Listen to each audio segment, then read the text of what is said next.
to introduce you to the presenters.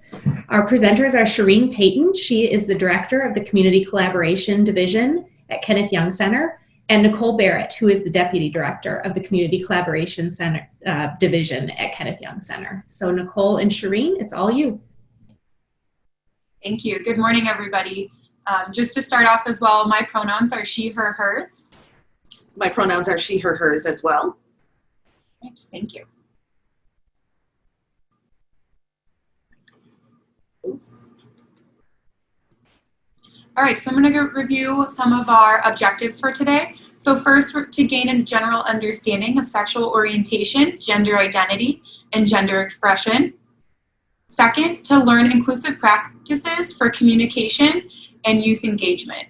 You'll notice a little emoji with glasses on some of the slides. This is to kind of note to folks that this slide is more of a resource that can be reviewed at home. As noted prior in the opening plenary, this PowerPoint will be available online. So we may not review this slide in depth, but there are some key points that we will review. So just kind of a heads up for folks. So to get us started, this was one of the questions actually as well in the opening plenary of whether or not we'll be discussing or what does LGBTQ plus mean. So here we have LGBTQIA, some other terms on the right-hand side that folks may see, LGBT, GLBT, the gay community. On our team, we typically use LGBTQ plus. And so kind of what that plus means is it's adding making sure that we're being inclusive of the other identities within the LGBTQ plus community. So we have L, lesbian, G, gay, B, bisexual, T, transgender, Q, questioning and or queer, and then the I, intersex, A, asexual. There are a good amount of other identities within the LGBTQ plus community. So hence we do add that. Our team likes to do the plus again to be inclusive of folks. I'd also like to add that the Fenway Institute is a great resource where they keep an updated list of all the different identities, expressions. And so if you go to the resource that's listed, that's the PDF that we use, but if you go to the Fenway Institute's web address, then you can find updated information. So we wanted to highlight some outdated and or inappropriate terms. So transvestite, transsexual, transgendered, it's not a verb. You say transgender person. Derogatory phrases such as she-male, he, she, it, other phrases that are said by people not of the orientation or identity. It's really important here to refer to people as they like to be referred. So letting folks identify themselves and then being able to refer to them how they identify. So we'll kind of go throughout the PowerPoint again, talking about the different identities. So the first one we wanted to talk about is transgender. Also folks know as trans. So this is an umbrella term for folks whose gender identity does not or is different than that they were assigned at birth. So folks may hear the terms of I'm a trans man and I was AFAB. AFAB means assigned female at birth. AMAB, assigned male at birth. So if folks hear AMAB, AFAB, that's usually what that is referring to. Important, the one thing I wanted to note within this slide as well is kind of acknowledging within the transgender community and the youth that we've worked with, the prevalence of body dysphoria, and that, like body dysphoria is the stress and discomfort that a person may experience with their body because it does not align with who they really are. So really being able to acknowledge that, the prevalence of that within the community. So looking at the different types of transitioning. So what is transitioning? Transitioning is the process of a person becoming who they really are. So the gender that, other people might say the gender that they feel on the inside, but really the people that they really are, who they really are. So the three different types of transitioning that we're going to talk about today are social transition, medical transition, and legal transition. A social transition is a person coming out to their friends, family, the community, coming out in schools. asking folks to use their correct pronouns, changing of clothes, using a name that matches their gender identity. Medical transition is looking at more hormone therapy and medical treatment. And then lastly, a legal transition is looking at a legal name change and having gender marker changes on a birth certificate or IDs. What's really important to note here as well is the health disparities within the community and within our systems, causing those, due to inequities. So it really impacts a person's way of transitioning and what they have access to.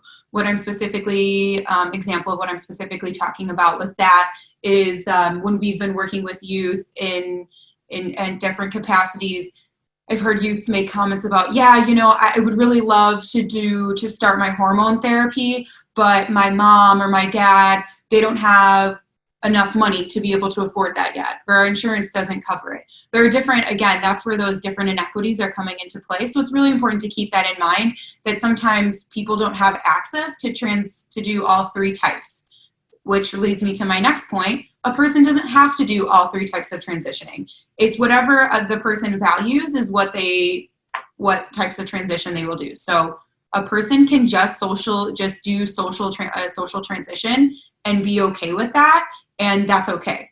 So what's really important to note here is not expecting someone to do all three or to do specific ones. One that we commonly hear is trans people's, cisgender. I will go into what cisgender means in a moment, but cisgender people asking, well, did you get the surgery? That's highly offensive and very much not okay. So just kind of being able to, it's really none of a person's business if they did that, to be quite honest with you. So yeah, just kind of keeping that in mind. These are the three different types of transitions. And again, I really want to say that not everybody needs to transition or needs to do all three of them. The other thing I'd like to point out too is that there is no such thing as one surgery or one medical treatment. Yes. More often than not, it takes more than one. So that's a myth out there as well, to say the surgery or did you have it done. That's a myth that cisgender people impose onto transgender folks that is oppressive. Mm-hmm. I'd also want to make sure if you have any questions, we don't want to fly through all of this before we transition into talking about gender pronouns and the binary. I want to ask our moderator, do we have any questions in the chat box? We don't see the chat box, so. I do not have any questions right now. Does anyone have any questions so far? We'll pause for a minute to give you a second to throw out a question if you have any. How would they do that, Marianne? If you have questions, the easiest way to do it is to type it into the chat box. All right. Next, looking at gender pronouns. So at the beginning of this presentation, Shireen and I both stated our pronouns. She, her, hers, she, her, hers. So the binary is she, her, hers, and he, him, his. The non-binary or gender neutral pronouns may be they, them, theirs, in the singular. Having no pronouns, so folks just asking, can you please just call me by my name? Interchangeable pronouns, meaning that a person really likes she, her, and he, him. So being able to use those interchangeably for the same person. Other ones are Z, zero, zeros, EM, er, and the ... stands for there are other ones as well. Which is awesome. Yes, absolutely. So the question is very appropriate right now, and that is there a proper way to ask pronouns, or should it be asked? Great question. Yes, absolutely. How we've done within our work is really kind of starting to turn this into the norm of, as we introduced ourselves in the beginning, I said my name is Nicole, she, her, hers are my pronouns, and Shireen did the same thing. That's a respectable way to do it, is kind of introducing yourself and saying your own pronouns and opening up that door for folks. Another way would also be if you forgot to mention it and you're not sure of someone's pronouns, you can say, oh, I'm sorry, I forgot to mention my pronouns are she, her, hers. And then you're not necessarily asking them, but it gives them permission to share their pronouns. So if it's a person who has pronouns that they are used to sharing in conversation, then they will go ahead and share that. But if it's not a conversation that they have with folks, then they'll just leave it right there, and then you know that you can just move forward. And then also listen for how the person refers to themselves, when they're talking about, in conversation in general. And in other ways, you can just avoid the pronouns until you hear them use it. Sometimes that's the safest way. And it's something that you just have to practice, but it's very doable. But like Nicole mentioned, I would say making it the norm, making it the practice to always say what your pronouns are, or giving it the space on name cards. In our office, we all put it in our signature line. We just make it a habit as part of our introduction, a natural part of our introduction. So that's the easiest way, I would say. Can you explain what Z, I don't know how to pronounce all these, but the AMR mean?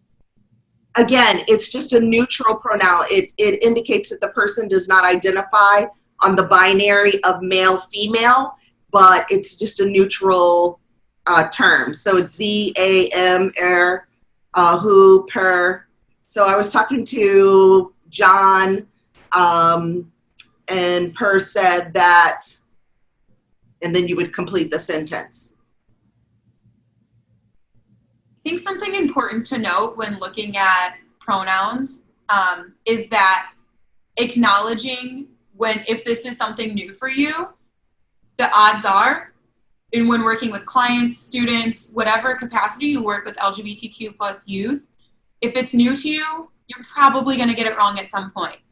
The important thing is, though, to not just say, oh my gosh, make a big deal of it. Oh my gosh, I'm so sorry. Oh, how silly. I'm being dramatic here, but really I have seen some people do that. And then you turn the situation into them having to comfort you and telling you, it's okay. It's okay. It's really simple as just saying, I've done this before too. I messed it up and I say, oh, sorry, they. And then you move on with the conversation. So really, that's something I really like to touch on with folks, that when you mess up, if you mess up, acknowledge it, sorry, they, correct it, move on. Right, good point. And then also if you're not sure, so if they say that their pronouns are Z, Zim, Zir, then you could say, can you give me an example? Or Google it. That'll help as well. We can all do our own homework too. That's very helpful. Oh, one more. So this one is, are there materials out there that give an overview of gender pronoun descriptions to build awareness? Yes, so you can go to the Fenway Institute is one place that I recommend. HRC.org is another reference. We'll also provide some, in addition to this PowerPoint, we'll provide some additional information as part of the follow-up. I am noting that right now. We will make sure that we include some of those documents in there for you all. So here we have, this is kind of a good example that we wanted to do for pronouns. So yes. Yes, so you're walking in a park, you see this cell phone on a bench. What would you say? Someone left their phone. Right? So that's really an example of how, because one criticism that we've heard is people, but being confused about they, and but that just goes to show that there are examples, and there have been examples of how we have referred to a person in the they. Even Shireen, when you were talking earlier about if you don't know someone's pronouns, just ask them. So really, we've used it in our language. Yeah, people get confused and they say, well, who's them? Who's the them that you're talking about? Because they feel like you can only use they and them in the plural. But here's an example of how we use they and them all the time, and we're referring to a singular. So we're not saying a group of people left their cell phone. We're saying someone left their phone, someone lost their bag, or someone left. We don't go through the he or she left their cell phone. We say, and even then we would say he or she left their you know? So again, it's an example, and it goes back hundreds of years in the language where we've used, and language is very fluid. You know, it's one of those things we would never say, did you bring the mails in from the mailbox? And yet nowadays we say, oh, I have so many, there's a lot of, did you send, how do we say this, like emails? We put an S on emails, which in the beginning I cringed because I'm like, how do you put an S on emails?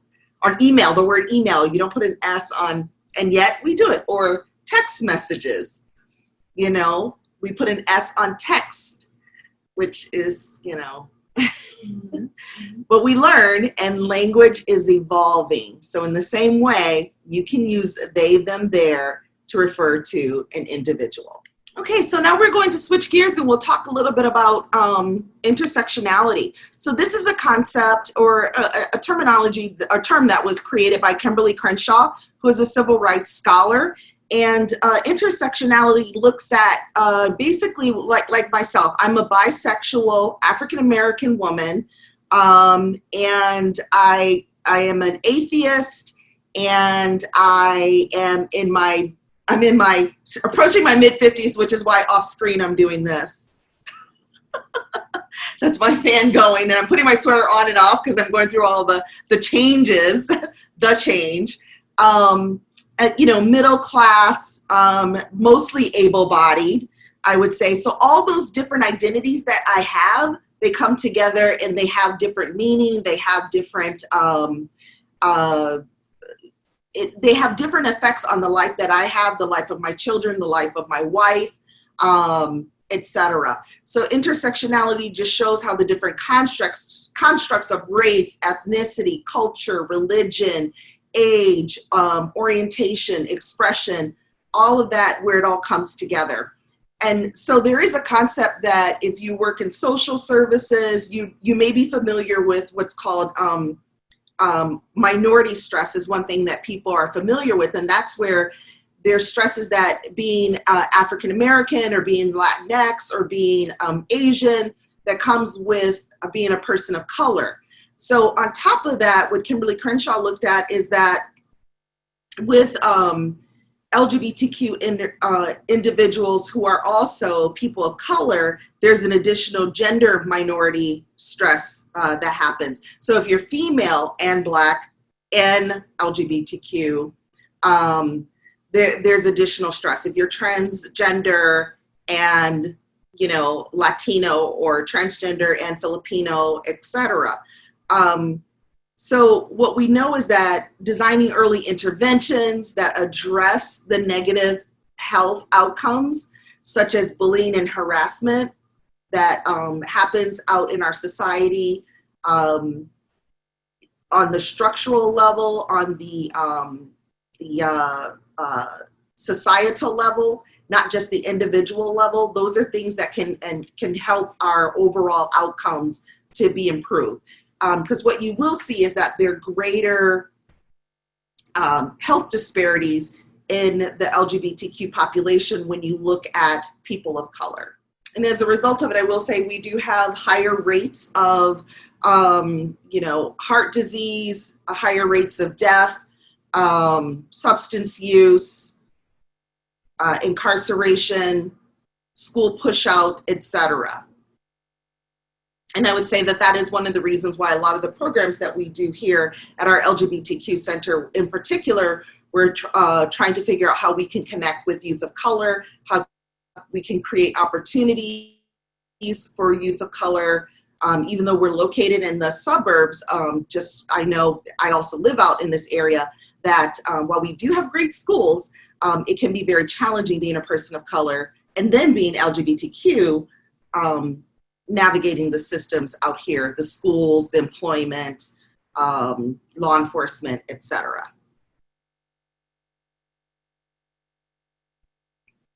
But I would encourage you to look up on YouTube, Kimberly Crenshaw, and that's Kimberly with an E instead of a Y at the end. She has a great TED Talk, great YouTube videos that go into intersectionality.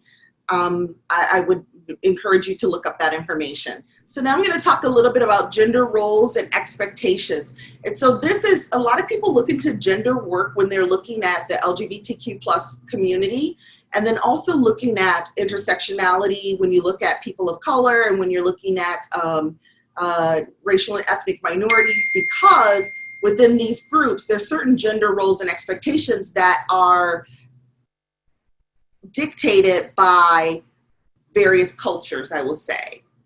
So I have a question for the audience. How is the binary male-female imposed in our culture? And when I say our culture, I mean Midwest, we could say, well, let's just go with Midwest United States. So if anyone wants to type it into the chat, and then Marianne, because we can't see the chat, if you want to read it for us, that would be great. So how is the binary imposed in our culture?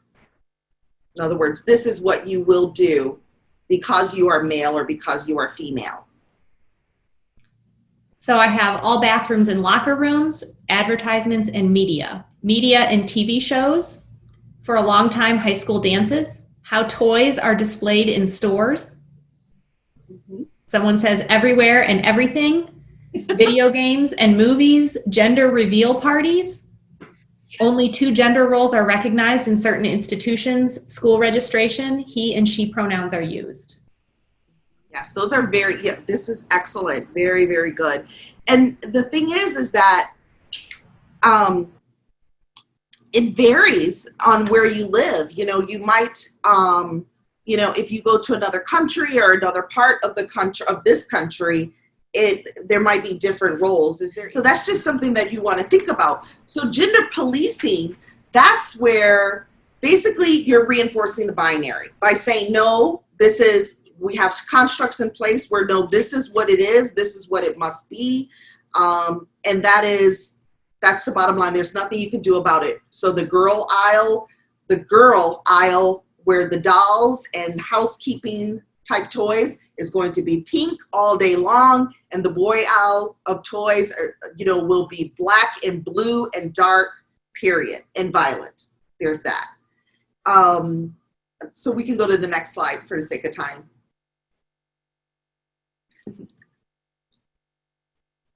I think so. The other thing, go ahead, Nicole. I was just going to say, I think some of these in like this self-reflection slide as well can be more for folks to kind of look at and think about within the work that you're doing. Mm-hmm. Super important. Yeah. Did you want to do that? So the thing I'll point out with the cultural institutions, those were already mentioned in terms of schools, work, etc. That's something that you can all keep in mind, just even in your own life, and just things that you might be able to control.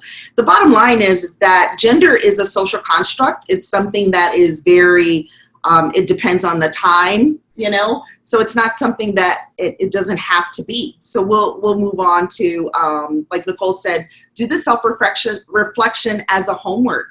That's a great point. Let's go to sexual orientation and gender identity expression. All right, so as you can see with my little person there, a lot of these are going to be very much resource slides for you all.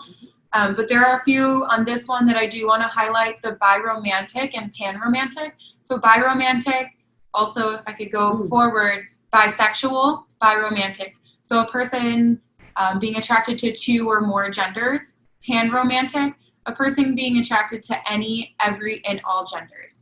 I do get a lot of questions about this, which is why we leave it pretty broad with biromantic and bisexual, 2+ genders. So that can be identified by the person. It doesn't always have to be, I'm attracted to men and women when I say I'm bisexual. So I think that's something really important there. And making sure that we as folks are not policing other people's romantic attractions and sexual orientation. Right. So, and not trying to fact check them and, bi, technically, that means, you are. Yeah, so making sure that we're not doing that. Letting people to just identify however they want, and then really asking them, what does that mean to you? If it's appropriate, of course, but being able to do that. So another one here that I want to talk about, pansexual. I know I kind of just covered it before, but just kind of to point out, this is a trend that I'm seeing in the work that the youth that we're working with. A lot of folks are starting to identify as pan. So that's kind of what that means, being attracted to all genders. Looking at gender and the gender side very quickly, cisgender. So myself and Shireen, we are cisgender. We identify, or we dress according to, so I'm a female and I like to dress feminine, right? So that makes me cisgender. Anything you want to say about that? Yes, and then also dress, speech, stance. There's a lot that, that defines cisgender. And again, I would recommend you can, look that up. The point of orientation too, orientation is terms of who you are attracted to. And then the terms on the right is your gender identity expression. And that's, again, that's looking at where if you identify on the binary or not on the binary. And the important thing to remember is orientation is not the same thing as identity expression. So you can have someone who identifies as, as female, but their attraction is pansexual.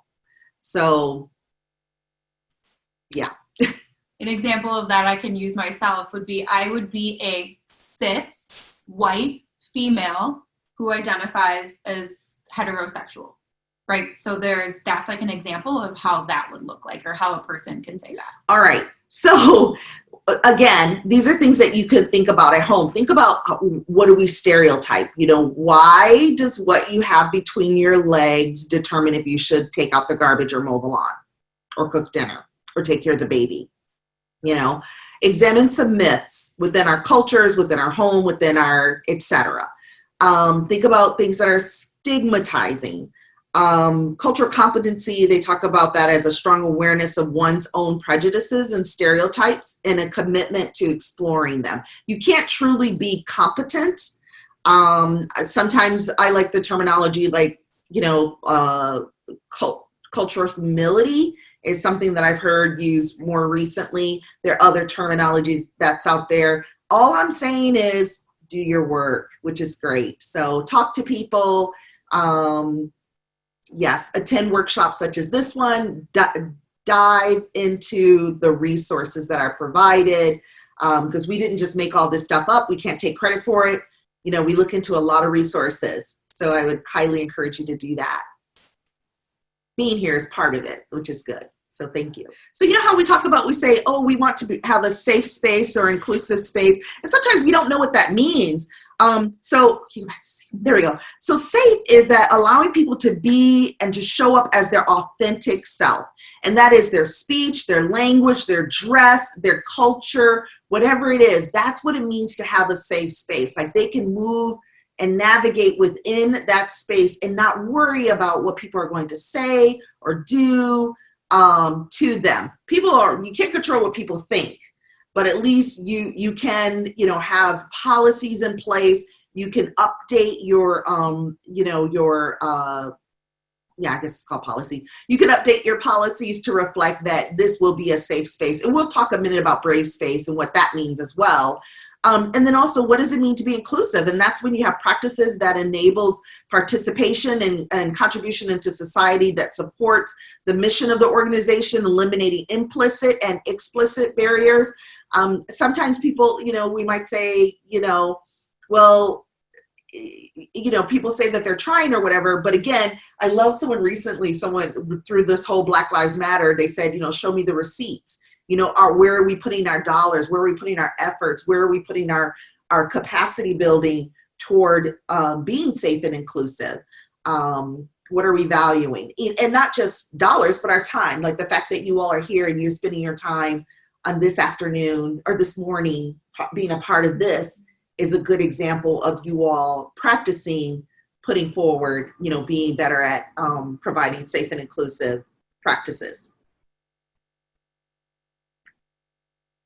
And then the other way you can demonstrate safe and inclusive is take a look at if you are in a situation where you have, you ask questions, like typically if your form just says, what is your gender? Give an opportunity to just say where they can check off male, female, and if you put other, allow them to fill in what that other is. If you just say other and it's just a box to check, That's what we call othering. So then they feel like, well, wait, I didn't get to tell you what that was. And again, eliminate saying choose not to disclose. It's better to just leave it as an option on an electronic form where they can fill it out. Rather than choose not to disclose, it sort of makes the person feel like there's some shame or something wrong with when you ask the question about, do you consider yourself to be transgender? Yes, no, or you don't want to. It's almost, there's a shaming in it. So just leave it blank. You can follow up with us on if you have additional questions because we're almost out of time.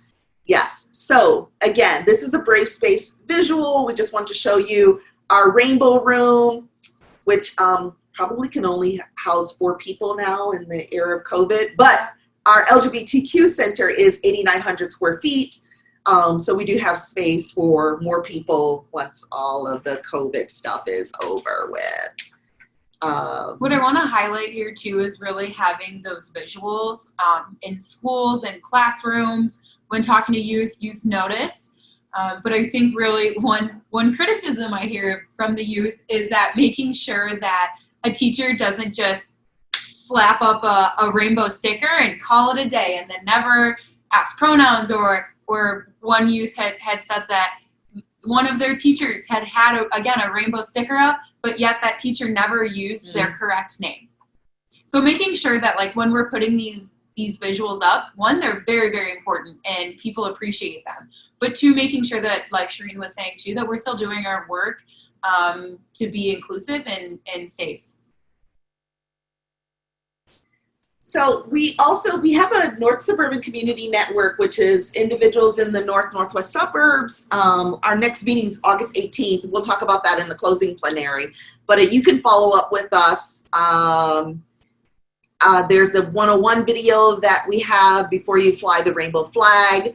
You can just email us at the or contact us through the LGBTQ Center website, and we can provide additional information on flags, what the flags mean, the terminology. We are here to support you in our community. So GLSEN is another great resource, the Trevor Project, etc. So I'll stop talking so that we can take some questions.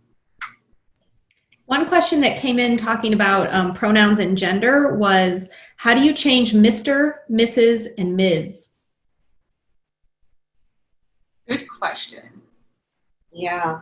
Do you mean, okay, so like, like in addressing the person?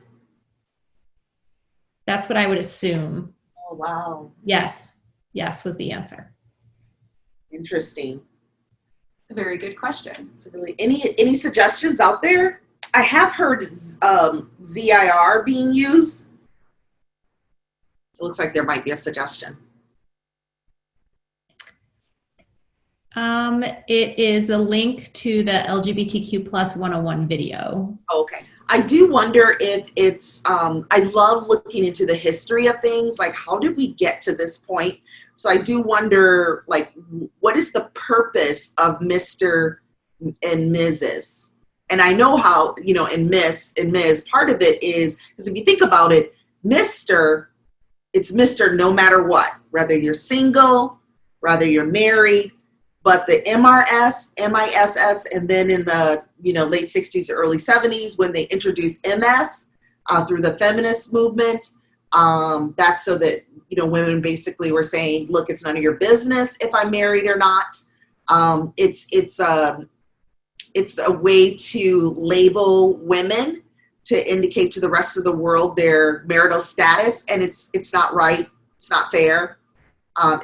It shows women as property and belonging to someone, whereas the Mr. part, it's just Mr. So I personally have not been a fan of the Mr. Mrs. part.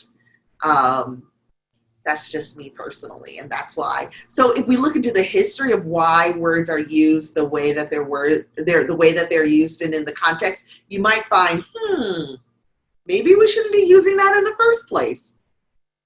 And the same person who asked the question also points out that MR, Mr., what we read as Mr. now, actually used to be master, which makes it even more suspect.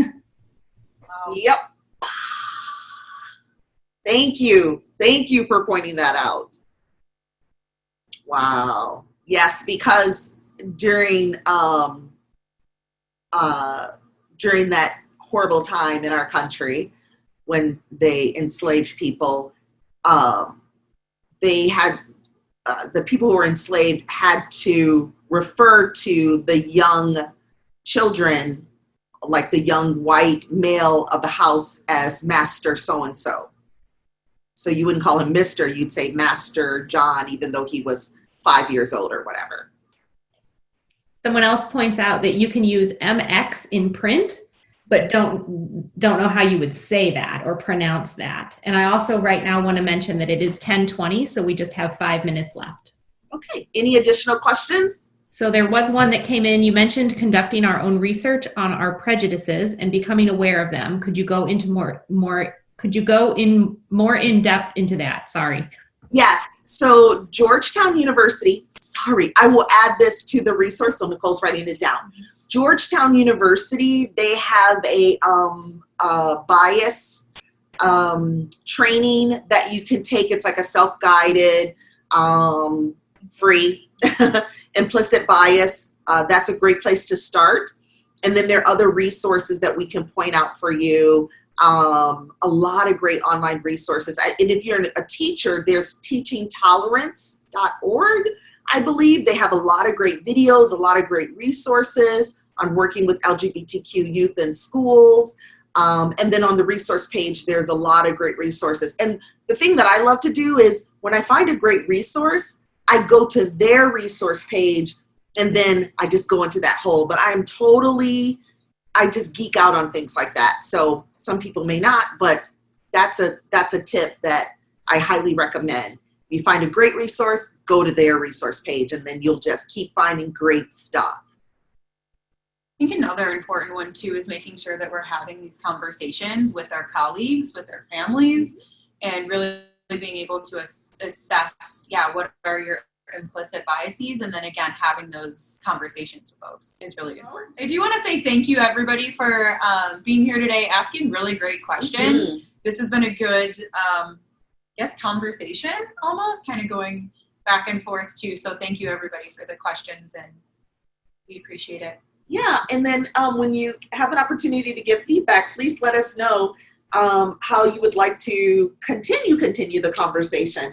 You know, if there's something that you thought, well, we didn't go enough into that. I mean, I know it was a short webinar, but if there's a follow-up you would like, again, we, in this era, we're learning that this is the reality of how we present information. And we would like to, if it's smaller, then we would give people an opportunity to unmute folks and let them share as well. But thank you so much for being here.